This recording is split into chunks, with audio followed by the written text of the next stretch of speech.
What up, everybody? Welcome to another episode of Ask Paul. My name is Paul Abernathy, your favorite electrical educator on the National Electrical Code. Welcome to the podcast.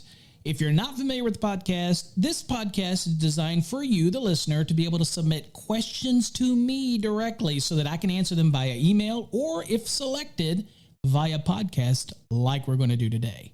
If you want more information on how you can submit questions to me, just go to Paul Abernathy, PaulAbernathy.com, and you'll see the portal there where you can put in your information and click the submit button, and it makes its way directly to me, not through anybody in my staff, directly to me, and I either answer the question via email or, if selected, on a podcast.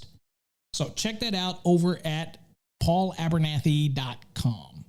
Also, if you want to learn the National Electrical Code and you're tired of people telling you this is code, that is code, but they don't support any references, and you're tired of failing inspections, or you're tired of looking at pictures on TikTok or over on Instagram, and you're saying, dude, these guys are saying this is code and that's code, and everybody gets into an argument, but nobody knows the code. What do? You learn the code. So go over to our website, electricalcodeacademy.net or .org or .com, whatever your flavor, or masterthenec.com, .net, .org. Doesn't matter either. And you can join our Fast Tracks program. It's not just for exam prep. It's for learning the National Electrical Code, testing your skills. Hey, if you're a master electrician out there and you want to take your game to the next level, then become a CMECP, Certified Master Electrical Code Professional. Check that out over on www.mycmecp.com. And you can find out more information about being in that elite crowd of certified master electrical code professionals. All right, so at any rate, we're wanting to answer some questions that were submitted in. And so we have one question that was submitted for today's episode, and that is, Paul, when would I use 310.12? And obviously this is in the 2020 edition of the National Electrical Code. If you're in an earlier cycle, it's 310.15b7 for those out there that are listening that might be in the 2017 code. And of course, if you have an even older code than that, it might be 310.15b6. Okay, but what we're talking about is the allowance, the permissive allowance to have potentially smaller conductors for a specific level of ampacity that you would not have if you used 310.16. But if you met certain conditions, this is what would allow you to have smaller conductors for the same amount of ampacity that you would if you used 310.16. Does that sound confusing? All right, we're going to unconfuse it today. So his question is, when would I use what's called the single-phase dwelling, service, and feeder allowance under 310.12? Well, the first thing that I'll tell you is I tell everybody, if you're on an exam, the answer is you're always going to use it unless stated otherwise. Okay, so it's not an exception. This is a permissive action that you can use in 310.12. In the real world, because it's permissive, you don't have to use it. And if you don't meet the conditions of this specific section, then you can't use it. Then, of course, you're going to size your conductors, 1, based on the calculated load, and 2, based on the sizing that's in table 310.16 for the most part for most applications. Okay, so this is an allowance that you can use at any time. It's very much driven to single phase dwelling services and feeders, but we'll get into it a little deeper as I read it and kind of explain it to the submitter. So the first part of the answer to your question is, when could you use it or when should you use it? Every and any time that you can meet the conditions of it. Okay. If you're preparing for an exam, always, if it asks you the sizing of a service and it gives you it and you meets these requirements, they're assuming that you know that you can use 310.12. You always want to size for the best possible answer. And again, it's the minimum sizing, because the NEC is a minimum standard. I know people hate to hear that, but that's what it is. It's a minimum safety standard. You can exceed it, means you don't have to use the permissive rule. You can size something based on the actual full size of something, but this gives you the ability to not have to follow those rules. Okay, if that makes sense. All right, so let's look at it, because if you're confused by now, I want to make sure I unconfuse you.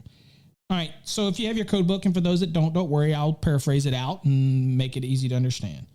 310.12, titled Single Phase Dwelling Services and Feeders.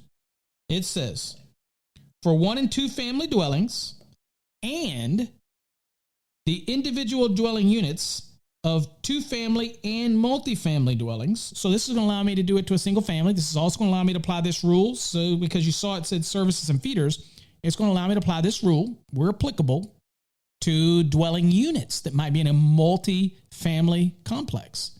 Okay. So I'm able to apply this rule. Okay. Now I might not be able to apply it to the service because the service is not feeding a single dwelling, the dwelling. It's feeding multifamily. So I might not be able to apply this to the service, but I might be able to apply this to the individual feeders out to the actual individual dwelling units. Okay, so pay attention. All right, it says,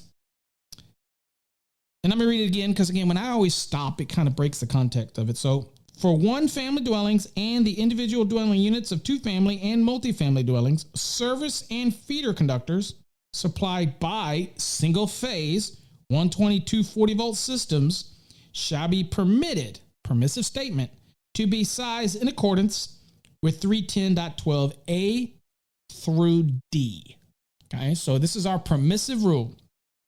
All right, and it goes on to say for 1-family dwellings and the individual dwelling units, 2-family and multifamily dwellings, single phase feeder conductors consisting of 2 ungrounded conductors and the neutral conductor from a 208Y120 volt system shall be permitted to be sized in accordance with 310.12a through C. Okay, so don't forget here though, even though it's just making this reference like this for the feeder, you've got 2 ungrounded and you have 1 neutral. You are still going to have a equipment grounding conductor in. It's just not considered a circuit conductor, so it's not referenced here. So don't let that confuse you. Okay, it still would be 4 conductors typically going out to the actual unit. Okay, so don't let that throw you. All right, so that's what we got. So we got our permission. So this would allow individual dwelling units that might be being fed from a 208Y120 volt system. So it's a 3-phase system, but now it's feeding it with single phase 208Y120, a derivative off of the 3-phase, let's say, out to the individual dwelling unit. Okay, so keep it simple. There's an A, a B, and a C, and a D. A is dealing with services. B is dealing with feeders. C is dealing with feeder ampacities. And D is dealing with the grounded conductor. Of course, the equipment ground for feeders is always going to be sized based on 250.122, whatever the overcurrent device is ultimately selected. That's what you're going to use to size that. So again, we're not talking about that here. So again, don't let our mind drift, because mine tends to drift. This is what we're talking about. Right, so let's look at services. So we have a service application. It says, for a service rated 100 amperes through 400 amperes. So that's our first criteria. So you have to do your load calculation. You come up with your calculation and you determine that the necessary ampacity for this service is 100 through 400. Falls in that window. Okay. So assuming you've already done your Article 220 load calculation. Part 3 for standard, Part 4 for optional, doesn't matter. And then it says, the service conductor supplying the entire load associated with the 1-family dwelling, or the service conductor supplying the entire load associated with an individual dwelling unit in a 2-family or multifamily dwelling shall be permitted to have an ampacity not less than 83% of the service rating. Okay, so many people remember that we had a table in the code that already accounted for this 83% of whatever your service or feeder rating is. And again, I'll remind you, that's just whatever's on the breaker. And then it disappeared, and it ended up back in Informative Annex D, and I think the example D7 was the one where it was at. And everybody got upset about it because they like these quick, easy lookup tables. Well, the table, again, was based on what? It was based on 83% of whatever your feeder or service rating was, which is whatever the overcurrent device rating was. Thought it was fairly easy to do that. You just take whatever the rating is, 200 amps, for example, and you multiply that by 83%. I thought that was pretty simple, straightforward. Okay. But anyway, in the 2020 code, the table comes back, and now it's in here. And if you look at the page you're on, if you're in the soft mount edition of the 2020, it's page 157. It's at the bottom of that page, and you'll see this nice little nifty table. And this is pretty straightforward. If you determine your service rating, you know it goes through 100 through 400. And whatever it is, you pick it, you go to the right. and those are going to be the conductor sizes that you would have. Okay. So this allows you to do this for the service application. Now, it's basically still the 83% rule. It's just we brought the table back so that you don't have to do the math. Now, here's an important last sentence.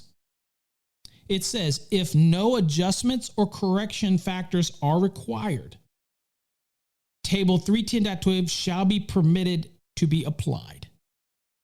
So in a perfect world where your ambient temperature is 30 degrees Celsius, 86 degrees Fahrenheit, where your current carrying conductors does not exceed 3, guess what?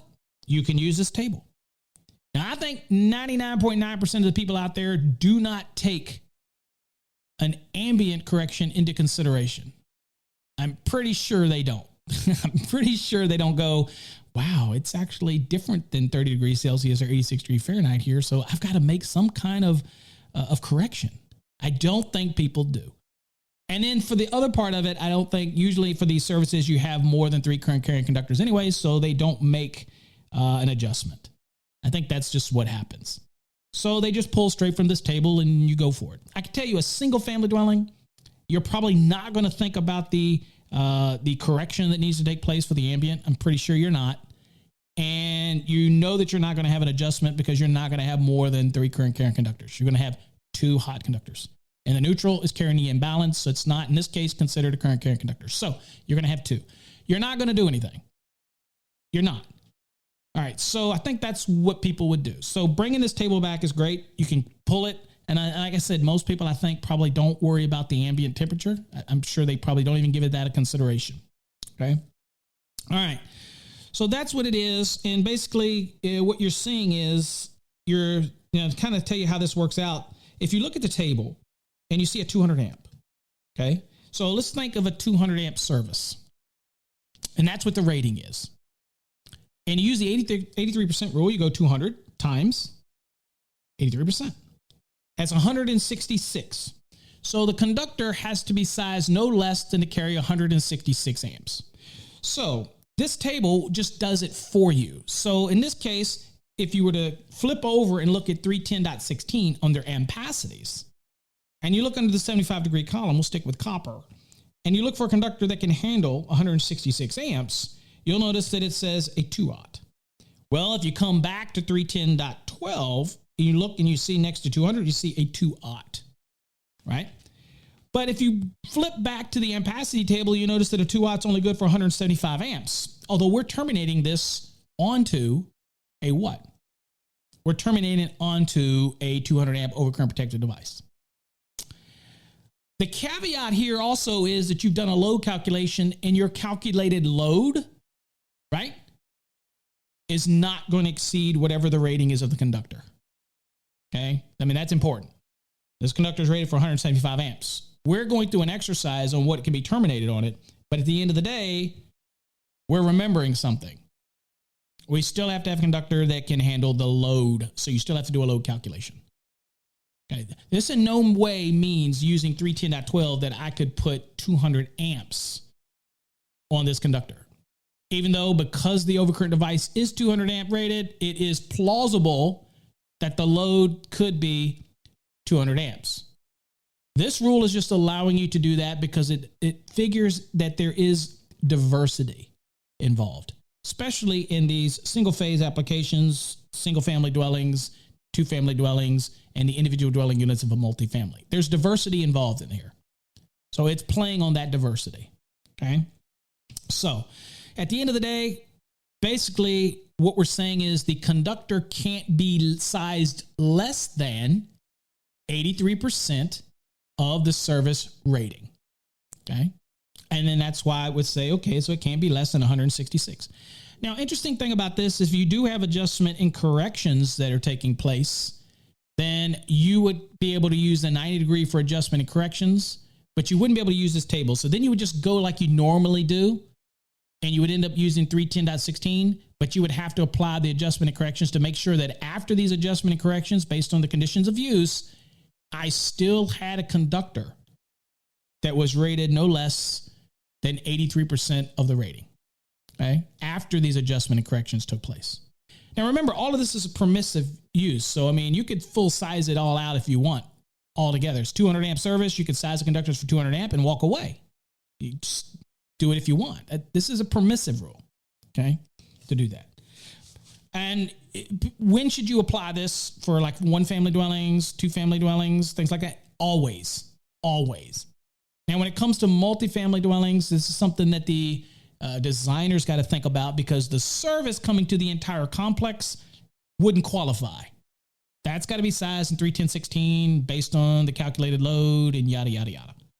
But from there out to the individual dwelling units, if it's 122/40 or it's a 208Y120, then they might be able to size those conductors based on the allowances of 310.12. Okay, so that's how you've got to think about this. But for you out there that are doing single family dwellings, two family dwellings, no brainer. Always go to 310.12 when sizing after you do your calculation. After you've used 220. You've part 3 or part 4 of Article 220 and you've come up with your values, then you can go do this. Okay. All right. So let's look at B. Now let's look at feeders. So the feeder, it says for a feeder rated 100 amperes through 400. So we have this feeder application. And incidentally, before I read on, when could you have this in a one family dwelling? I'll give you a great example. So under the National Electrical Code in the 2020, we now have an emergency disconnect application in 230.85. So maybe the outside disconnect is going to be your service disconnect. And now you're going to go on the load side of that service disconnect. You're going to feed a remote distribution panel that you would have further into the dwelling, because you can't take service conductors, past the point of entry into it without protecting them, right? Outside or nearest the point of entry, we have to have some protection. So, and each jurisdiction might give you a little bit of leeway on the distance you can come in with service conductors, but it should be really literally the point of entry where the protection is, or outside. But regardless of that. So with a feeder, I can move it further into the structure because it is protected upstream. So again, it's protected, has overcurrent protection upstream and all that stuff. The caveat here is, and I'm going to read it and I'll identify, but I just want to give you a visual. This would be like on a house under the new code rule, and we're going to choose the option of putting the service disconnect outside, maybe a 200 amp service disconnect in a single enclosure. And I come down from the weatherhead, I come down through the riser, I come down through the meter, I come down to the line side of the service disconnect, I come out the load side, I pop into the building, and I want to run my feeder 10 feet in and put the panel in the bedroom. Okay, just an example. That is doable, and that would be where this rule would come in. I could size the portion coming down to the line side based on this rule, but also from the load side of that service disconnect to my feeder, as long as that remote distribution panel handles 100% of the load to the structure, okay? It doesn't deviate from that service disconnect to that feeder, okay? It just passes straight through. If that's the case, then I can use this rule for that feeder application as well, okay? So let's go on from there. It says a feeder conductor supplying the entire load associated with the one family dwelling, or the feeder conductor supplying the entire load associated with an individual dwelling unit in a two family or multifamily dwelling, shall be permitted to have the ampacity not less than 83% of the feeder rating, which is based on the overcurrent device. All right, so let's kind of explain this one. So if you're in a multifamily building, it's not going to apply to the service coming in because, again, it's going to branch off and have all these different feeders to go into the different apartment complexes. So you wouldn't apply this rule to the service conductors coming into that. But the feeders from the distribution equipment out to the individual dwelling units, it obviously that feeder that's going to that dwelling unit panel is going to cover everything that's in that dwelling unit. Then this rule would apply as long as it falls within the 100 amperes to 400 ampere criteria. That was the first thing we read when it came to the feeders. So assuming that all applies, you're good to go with that. Okay. All right. Then it goes on to say, again, you have to supply the entire load. It shall be permitted to have the ampacity not less than 83% of the feeder rating. That's the rating of the device. Now, also you have that last sentence the same as you had before. If any adjustment or correction factors are required, Table 310.12 shall be permitted to be applied. Okay. All right. So as long as you don't have any of those adjustment factors and all that type of thing, then again, you're able to just pull straight from this table. If you have adjustment or correction applications that you have to apply, then you're going to have to go with the standard method that you size everything, your ampacities in 310.16, and you're going to have to do it apply your adjustment and corrections. Okay. You still be able to use the 83% rule. You just won't be able to use the table. Okay. All right. So, and again, of course, all that's going to also, if you're not using the table, all of that's going to still now be based that you have to make sure that conductors can at least handle the calculated load. Okay. Should go without saying that, but we'll keep repeating it to make sure you understand that conductors have to be sized to do that. So even though I'm using this 83% rule and the conductor can't be any smaller than this, and I'm able to terminate it on a larger overcurrent protected device, at the end of the day, I still have to make sure that my conductor is sized to handle the actual calculated load that it's going to be seeing. You with me? Still there. All right. So that's your service and feeder application. Hopefully that answers that part of the question. Now let's look at C, which is feeder ampacity. So we're talking about the feeder part that's leaving from, let's say, the service disconnecting means, and now it's going out in the feeder, and it's going to an individual dwelling unit, let's say. It says, in no case shall a feeder for an individual dwelling unit be required to have an ampacity greater than that specified in 310.12a or b. So it doesn't have to be larger than whatever your calculation would be for the feeder if you're using 310.12b. That feeder to the individual dwelling unit doesn't have to be larger than what would be calculated for the feeder. Okay? In that application. Also, it's important to state this way. Remember back in that example I gave of a single family dwelling where I had the service disconnect outside, and now it changes over to a feeder to go to the remote distribution panel, which many people call subpanel, or as my co-host on Electrician Live says, subby bruh. You would not have to size that feeder larger than the service conductor calculation from the meter or from the weatherhead down through the meter to the line side of the service disconnect. That's what this is saying. You do the calculation if it's applicable in 310.12a, but now you're trying to apply this to the feeder part of it. You're looking at B, then it would not have to be larger, okay, than that application. It would not have to be larger than whatever you calculated for the, say, the service portion of it. Okay, as long as you meet all the rules. That's all that one is saying, okay? And then lastly, for the grounded conductor in this whole equation, so we're talking about sizing of the grounded conductor. It says grounded conductors shall be permitted to be sized smaller than ungrounded conductors. Okay, and we see this very common in SE cable, for example. It can't be more than 2 sizes smaller than an ungrounded conductor, but we see this. And of course, the rules for the markings require us to put this. That's why you see SE cable, for example, like an SEU, aluminum, it would be 4/0, 4/0, 2/0. The standards for UL 854 for SE cable would not allow that neutral. In this case, we're talking grounded, but synonymously, all neutrals are grounded, but not all grounded are neutrals. And that's for a whole different episode if that's like blows your mind. You can be smaller.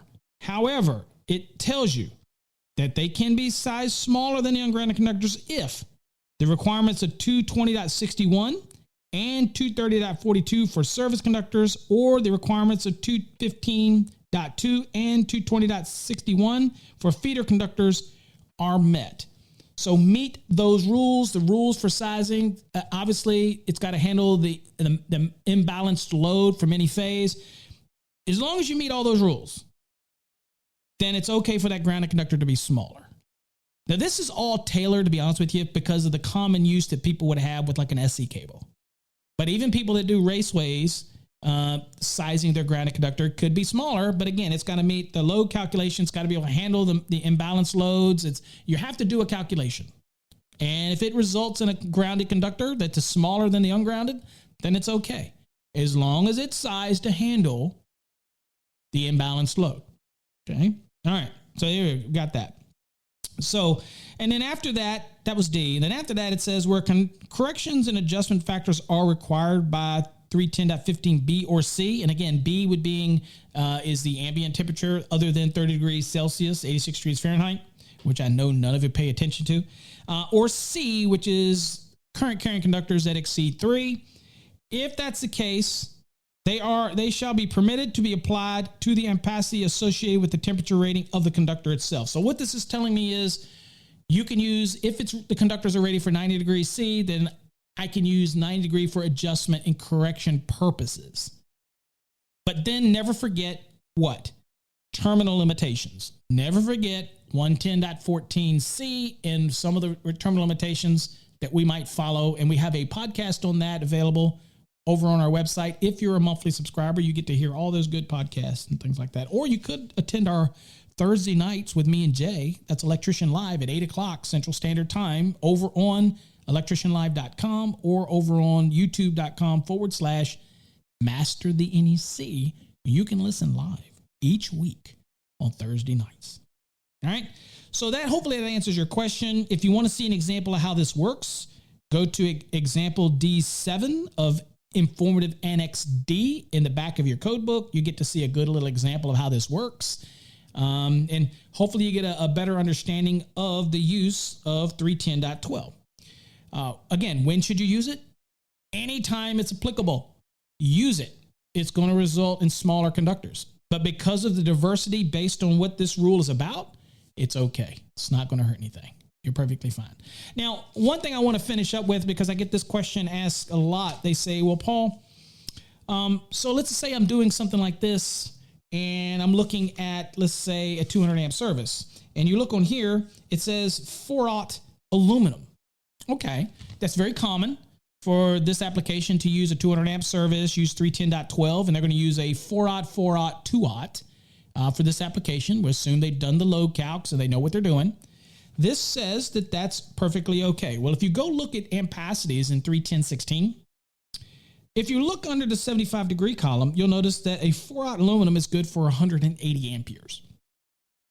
So even if you weren't utilizing the allowance of 310.12, somebody's asked me, can I terminate a 4-aught aluminum? Say I wasn't using 310.12.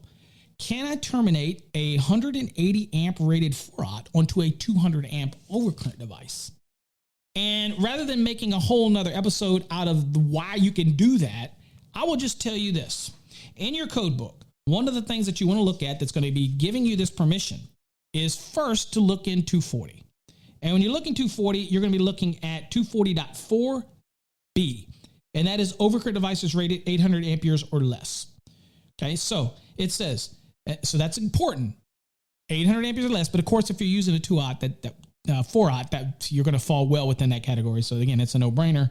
It says the next higher standard overcurrent device rating above the ampacity of a conductor being protected shall be permitted to be used, provided all of the following conditions are met. So the conductors being protected are not part of a branch circuit. Okay, so check. It's not. It's service. 2, the ampacity of the conductor does not correspond with the standard ampere rating of a fuse or circuit breaker. And we got to go look at that in 240.6a to see if that's the case. And then number 3 says the next higher standard rating does not exceed 800 amperes. It's not. We're talking about a 200 amp, so it's obviously not. So we have a conductor that's rated for 180 amps, which is a 4-aught aluminum. Remember, folks, we're not talking about 310.12 now. We've moved on from that. We're answering a question on whether or not I can terminate a 4-aught aluminum at 180 onto a 200 amp device. Okay? So we see the rules here. So the next thing we have to look and say, okay, we know we're not exceeding 800. We know it's not a branch circuit. Okay? And we need to know whether or not there's an overcurrent protected device that's actually rated for 180 amps, which is what our conductor is rated for. So we're going to go look at 240.6a, and it's a table. And in that table, we notice that there's a 175, but we notice there's no 180. It jumps up to 200. Because of what we just looked at in 240.4b, we can say that we can go and take that 180 and I can put it onto a 200 amp overcurrent protective device. Here's a caveat though, folks.